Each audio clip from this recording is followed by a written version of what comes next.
esse mês de junho, nós trataremos, junho e julho, sobre um tema que eu considero um dos mais importantes da doutrina. A gente pode se preparar, a gente pode estudar as cinco obras principais da doutrina, mas se a gente não partir do princípio da reforma íntima, a gente não faz nada. Porque quando a gente fala de reforma íntima, a gente fala de mudança de sociedade, a gente fala de mudança como um todo, no aspecto familiar, profissional e no aspecto social. Então, mês de junho e julho, a gente fez uma programação em cima de um livro, que é Educação de Sentimentos, que é um livro que a gente sempre retoma aqui na casa como base de estudo. Então, percebam, o primeiro passo da reforma íntima, nós seguimos uma sequência, que é a mudança de paradigmas, o que a gente vê hoje. Depois a gente vê com a Bena, a semana que vem, o perdão, que é um dos pilares de reforma íntima. Na semana seguinte a gente tem o Acioli, que vai falar do amor. É impossível se falar de perdão e não falar de amor.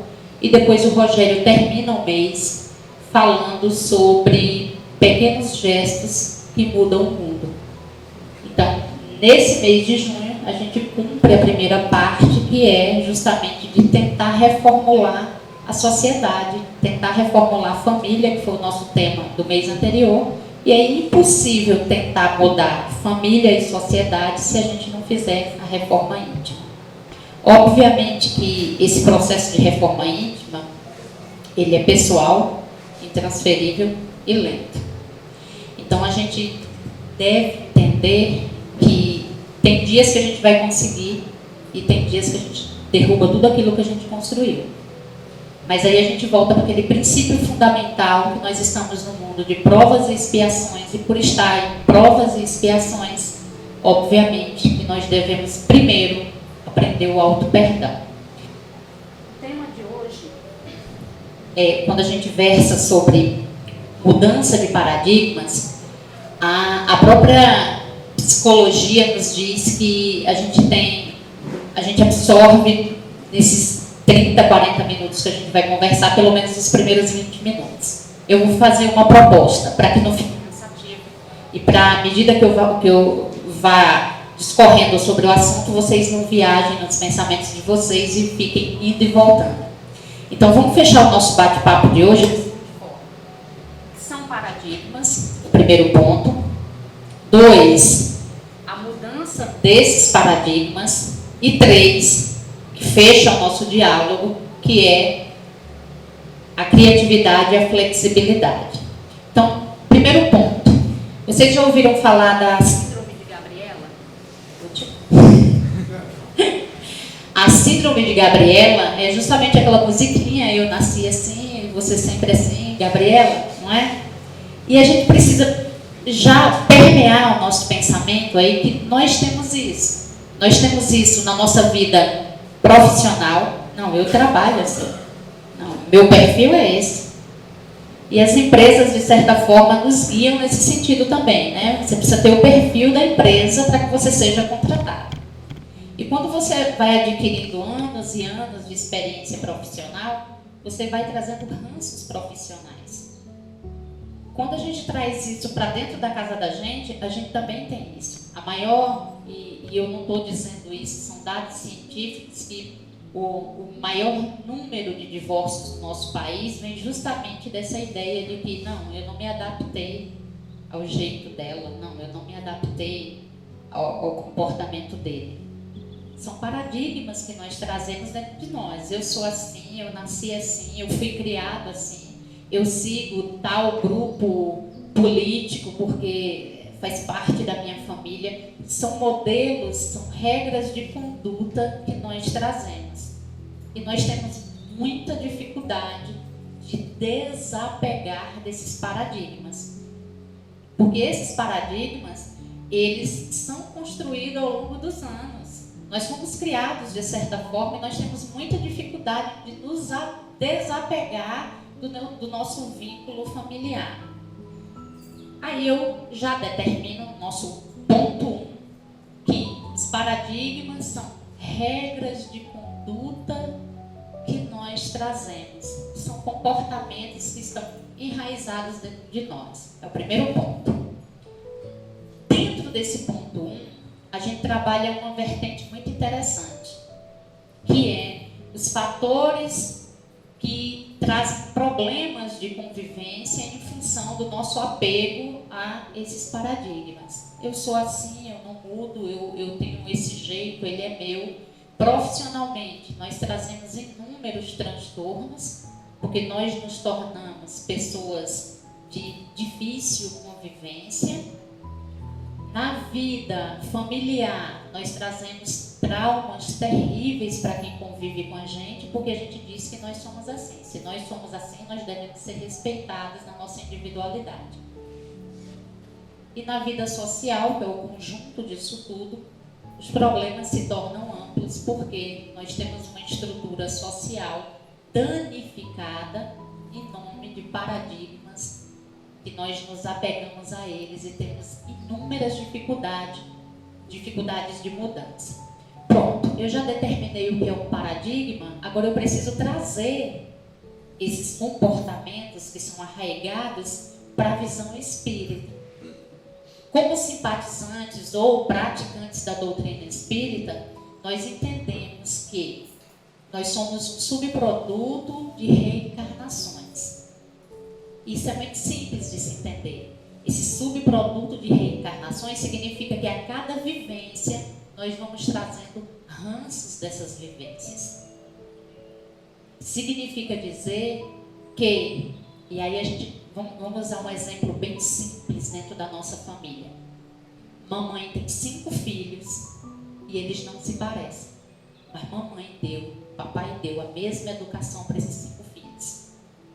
Tem um que é extremamente amável, dócil, companheiro. Tem outro que é, como a música diz, a ovelha negra da família. Tem um outro que é intolerante. Tem um outro que é o oposto da paciência. Se pegarmos de forma simples, uma criação só, uma vida só não se explicaria dentro de uma mesma casa, uma mesma família, comportamentos tão diferentes.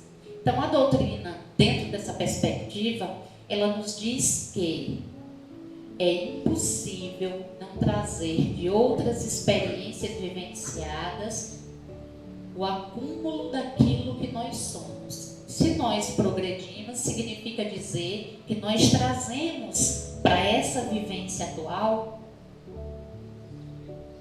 muitos comportamentos arraigados dentro do nosso perispírito.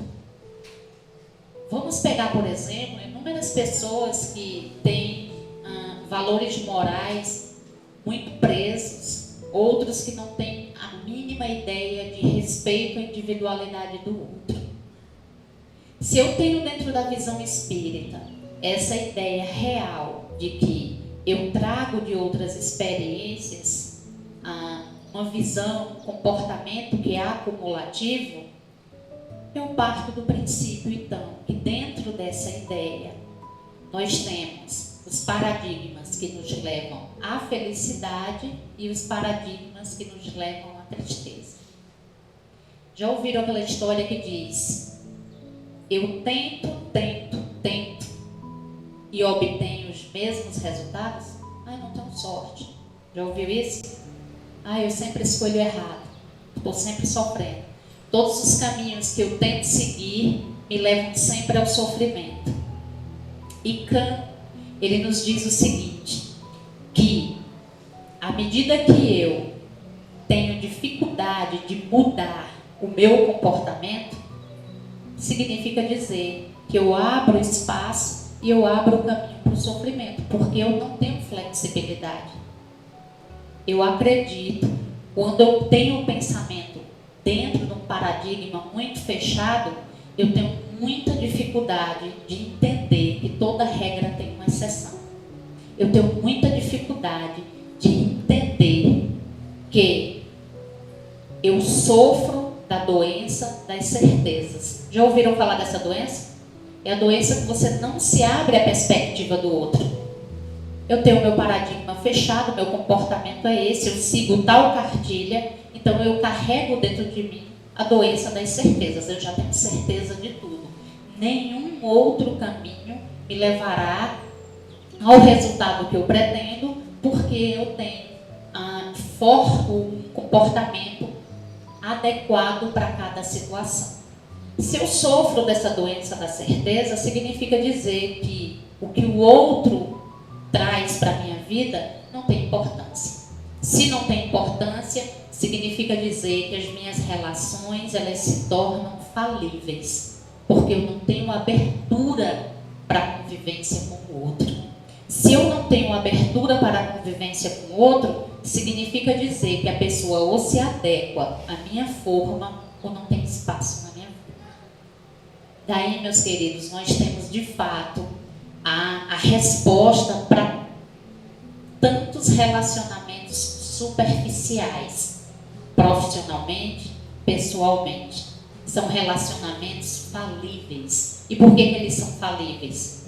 Porque eu tenho a minha receita de viver e a receita do outro não me serve. Porque eu sofro da doença chamada doença da certeza. A certeza de que o meu caminho é o correto, eu estou correto, e o outro que está ao meu lado ou se adapta à minha condição de convivência, ou ele não cabe dentro da minha vida. E aí nós temos essa gama de relacionamentos tão superficiais e tão instantâneos. Se adequou a mim, fica. Não se adequou, sai. Venha outro, e que venha outro, e que venha outro, e que venha outro, e eu me torno uma pessoa extremamente fria e vazia.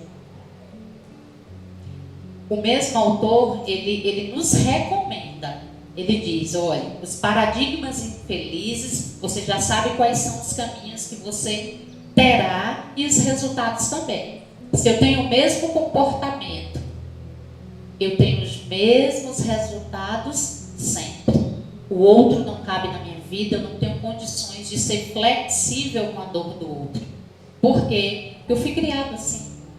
Porque a vida tem que ser seguida dessa forma. Juntando esse ponto de vista, aí nós temos também o que já foi dito, os ranços que nós trazemos de outras encarnações. É preciso que se entenda que a Terra, ela é uma escola benfeitora. Nós não estamos aqui para vivermos dentro do nosso casulo. E quando nós nos propusermos a mudança desses paradigmas, eu abro para a flexibilidade.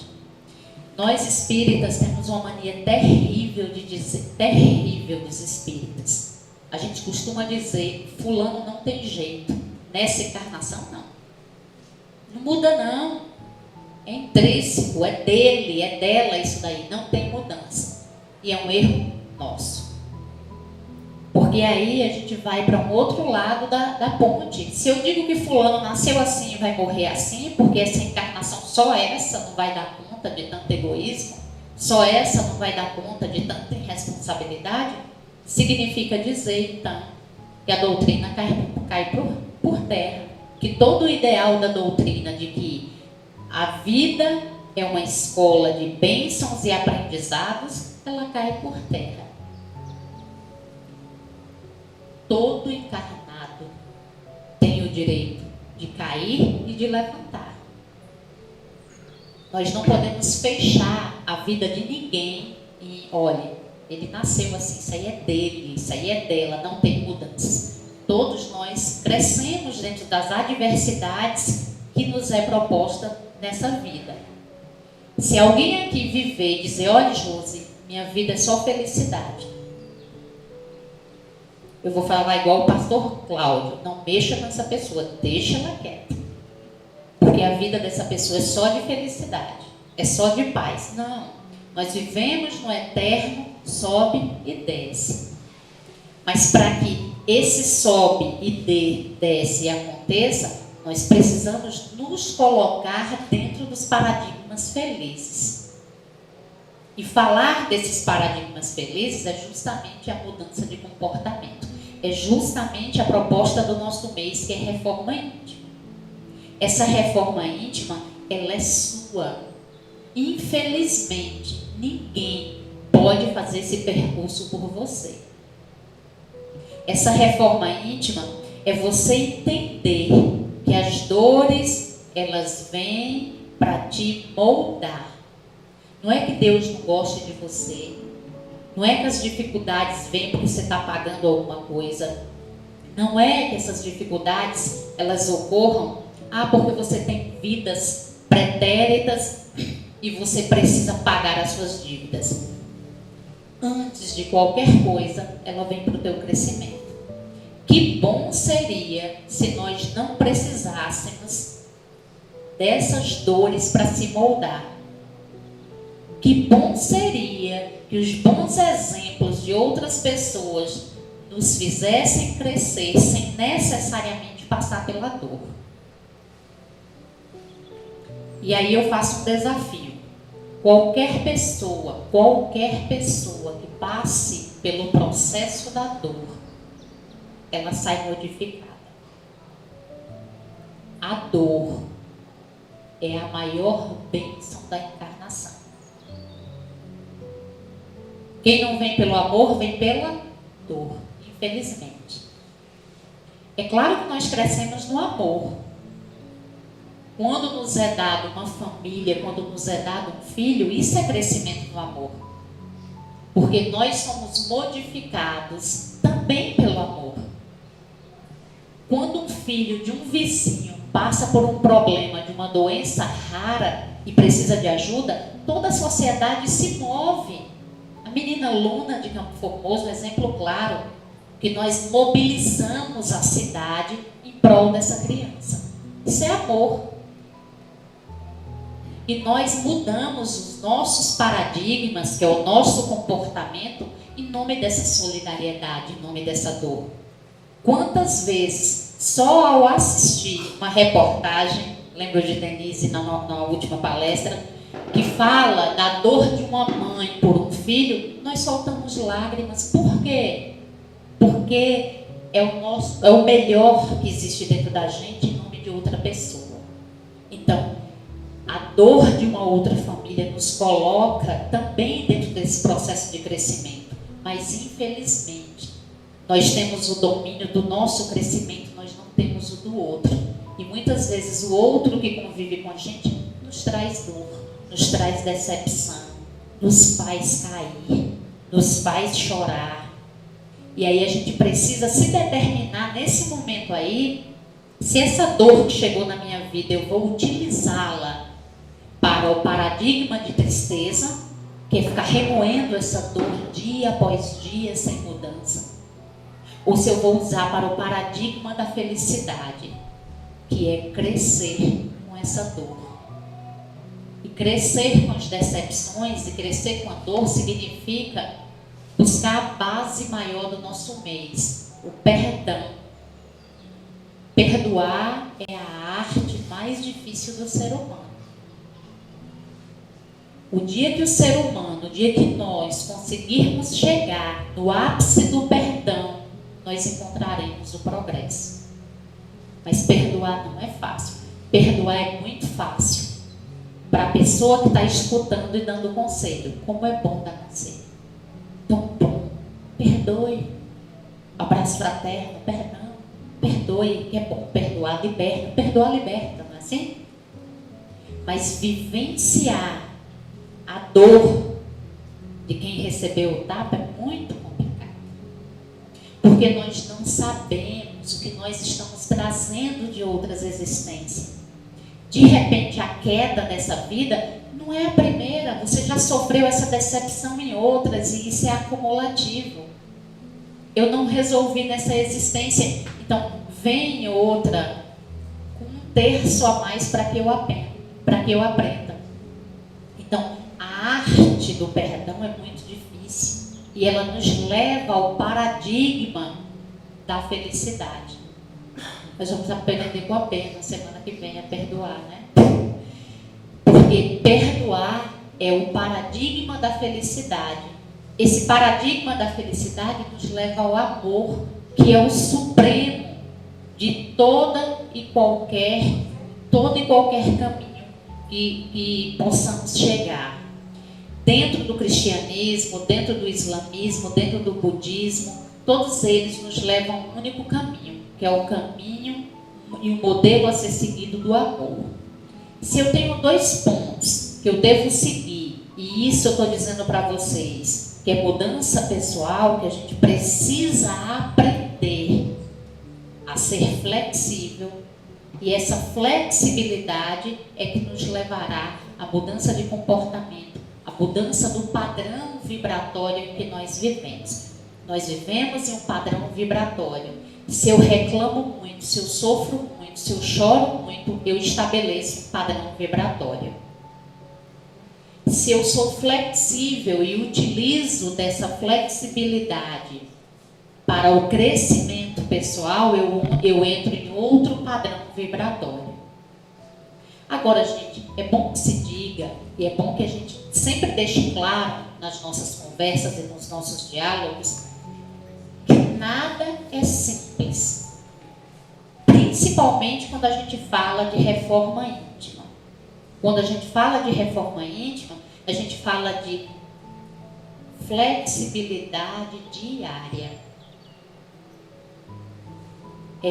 Nos primeiros 5 minutos do dia que eu fui infeliz com a fala para o meu cônjuge, para um filho, para um colega de trabalho, que eu repense, que eu utilize desse momento para o crescimento.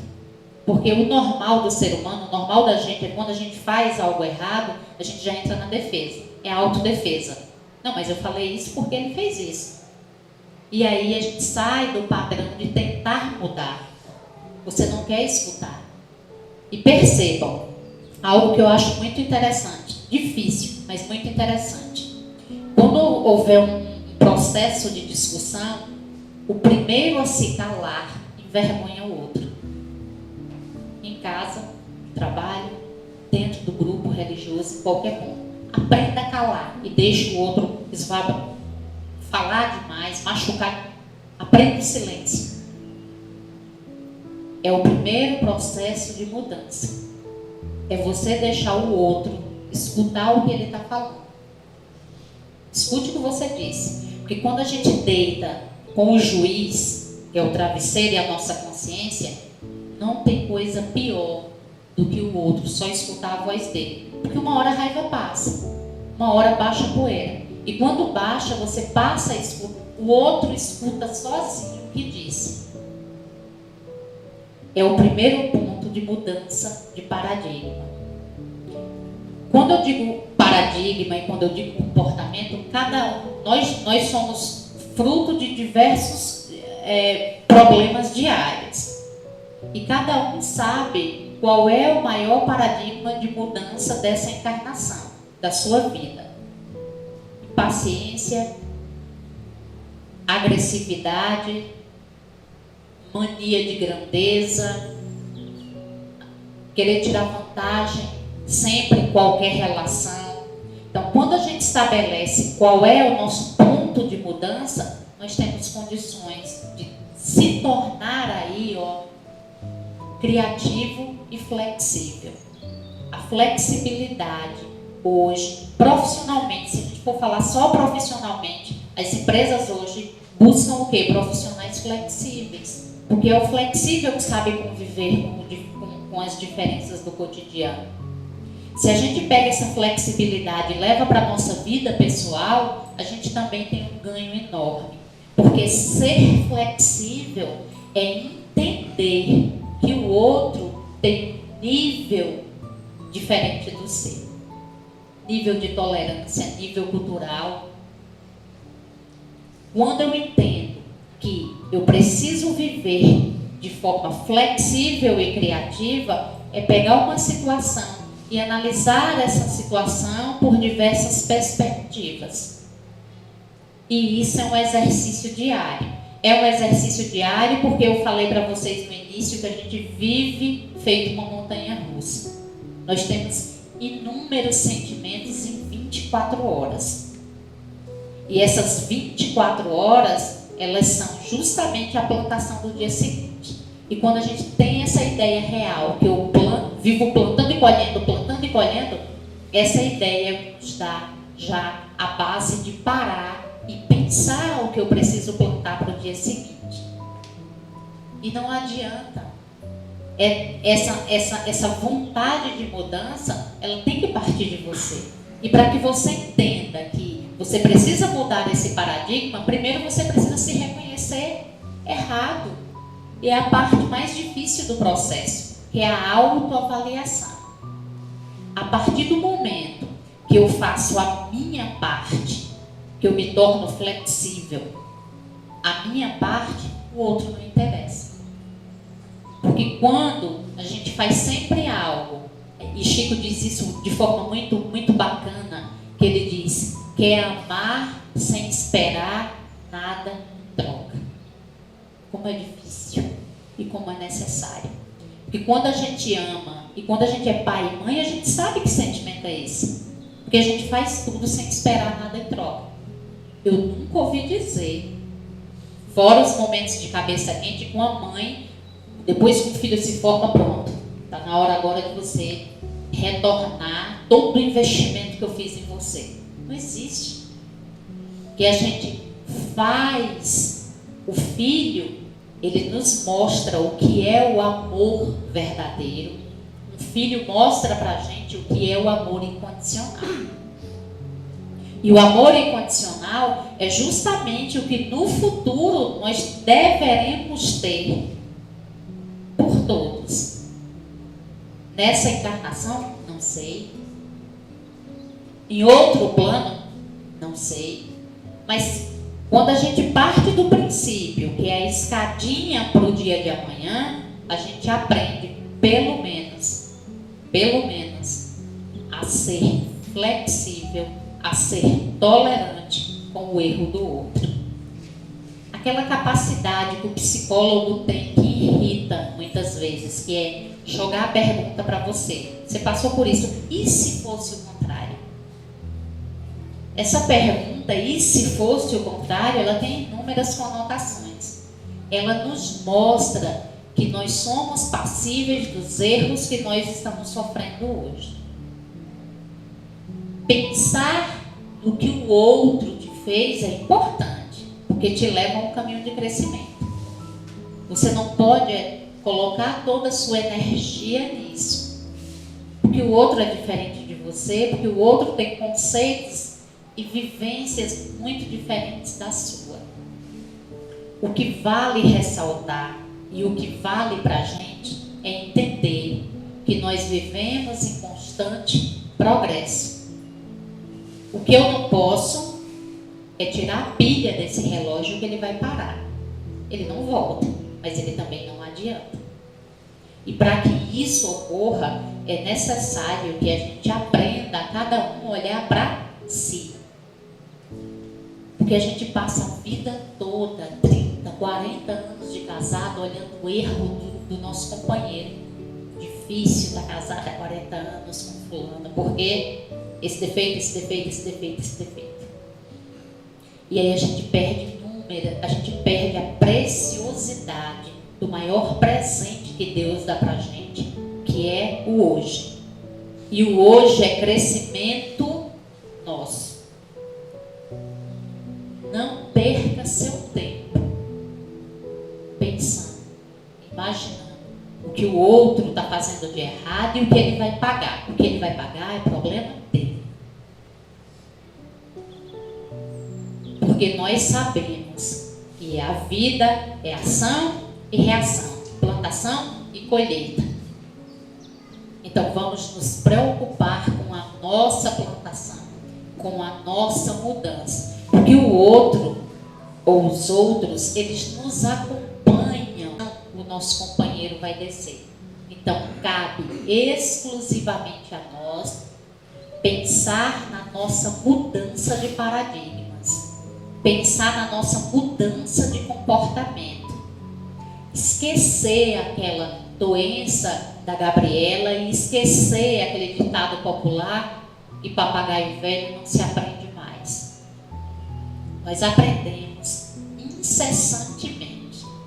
Divaldo, em uma das suas palestras, ele nos chamou a atenção sobre a eutanásia e o quanto que a doutrina espírita é contra a eutanásia. Por que ela é contra a eutanásia? Ela é contra justamente porque, mesmo inconsciente, o corpo físico, o espírito não para de aprender. Se ele não para de aprender, significa dizer que, independente da situação, o idoso, mesmo já sem as suas faculdades físicas, ele está aprendendo. Nós não podemos perder de vista, em hipótese alguma, que nós estamos aqui e cada segundo é de crescimento. Se cada segundo é de crescimento, cabe a nós, de forma bem humilde, ao acordar, pedir a Deus as bênçãos do momento presente. E não, é um exercício, como eu disse para vocês, diário, dessa flexibilidade. É se colocar, tentar ver uma situação pelos diversos ângulos, aprender a se colocar no lugar do outro, e quando eu não conseguir nada disso, eu pelo menos não me atrasar. E para que eu não me atrase, eu utilize o silêncio. Chico diz algo bem interessante, que quando você estiver no calor de uma discussão, pega um copo com água e deixa a água na boca. Para que ali você não caia na vontade de responder rispidamente. E eu queria finalizar com uma lição linda. Gente, eu sou apaixonada por esse livro. Apaixonada. Que é Minutos com Chico Xavier. Não há um único dia que eu não acorde, abri o olho, eu pego aqui na cabeceira, eu abro, e é sempre uma mensagem que eu sei que ou eu estava precisando ou eu vou precisar. Em algum momento do dia eu lembro da mensagem. E quando eu vou dormir, eu faço o mesmo, abro uma mensagem, tem sempre algo que a gente precisa refletir. E é igual aquele livro, tem Minutos de Sabedoria, alguém já abriu, é incrível, abriu a mensagem para ti. E esse livro é a mesma coisa.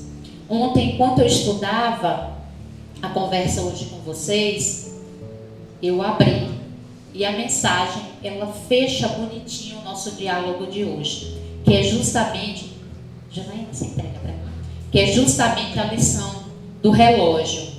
E para que a gente acompanhe e feche o nosso diálogo, eu queria só retomar rapidamente. Primeiro, que o paradigma são os comportamentos que nós deixamos enraizados dentro da gente. 2, a mudança de paradigmas, ela vem, obviamente, sempre pelos dissabores que nós vivemos ou pelo amor. E 3, para que a gente se coloque como um fator de mudança, a gente primeiro precisa da autoavaliação e, segundo, aprender a ser flexível, entender que nós não somos detentores da verdade. E isso é muito importante. Entender que o outro é diferente de você, porque ele tem vivências diferentes da sua, que ele tem comportamento diferente do seu, e que ele muitas vezes não tem o nível de maturidade espiritual que você tem, ou que ele tenha mais que você. Se a gente fechar esse diálogo dessa forma, eu só peço a vocês que não é lembrar do cônjuge, não é lembrar dos irmãos, é lembrar de si e tentar fazer essa autoavaliação, o que eu preciso mudar urgente. Acompanhem só a leitura, que eu acho que essa mensagem é belíssima e nos vale como grande aprendizado. A lição do relógio. Deus nos deu no relógio uma grande lição, porque os ponteiros, assinalando o tempo, não caminham nunca para trás. Ao despertarmos a cada manhã, recebemos um presente de Deus, o presente de um novo dia. Que significado tem isso para nós? Um novo dia quer dizer uma nova oportunidade, um novo recomeço. Chico Xavier nos ensina a aprender com os ponteiros do relógio, que sempre caminham avante. Assim também deve ser a nossa vida. Não podemos estacionar nas dificuldades, nas mágoas, na rebeldia, pois, do contrário, o relógio de nossa vida também deixa de andar e passaremos a viver em um mar de total estagnação. E a estagnação muitas vezes produz miséria, doença e ignorância. Quando acordamos pela manhã, os ponteiros do relógio já avançaram em relação ao dia passado, convidando-nos também a avançarmos rumo ao crescimento que nos cabe em todos os setores de nossa existência. O novo dia é o ensejo de retomar sonhos, reiniciar projetos, restaurar amizades e afetos e experimentar novos caminhos. É Deus, cheio de esperança em nós, dizendo-nos para irmos adiante, apesar do passado de sombras e amarguras, desencantos e aflições. Aproveitemos esse recomeço para também nos renovarmos, virando as páginas tristes do calendário de nossa vida. Não traga o ontem para o hoje. Entreguemos nosso coração ferido para os dias que já se foram. Para dar as boas-vindas ao novo dia, é preciso se despedir do dia velho. Pense e esteja decidido a deixar no chão do tempo tudo aquilo que não pode ser mais mudado. Hoje, Deus lhe deu o presente mais valioso que você já recebeu em sua existência. Ele lhe deu o tesouro do tempo para que você aproveite e escreva, com atitudes positivas e sua história de felicidade. O mínimo de quem chega à vitória é o minuto de quem chega à vitória é o mesmo minuto de quem experimenta o fracasso. Vamos dar corda no relógio da nossa vida? Então eu quero finalizar desejando a vocês a mudança que vocês necessitam para o crescimento de vocês.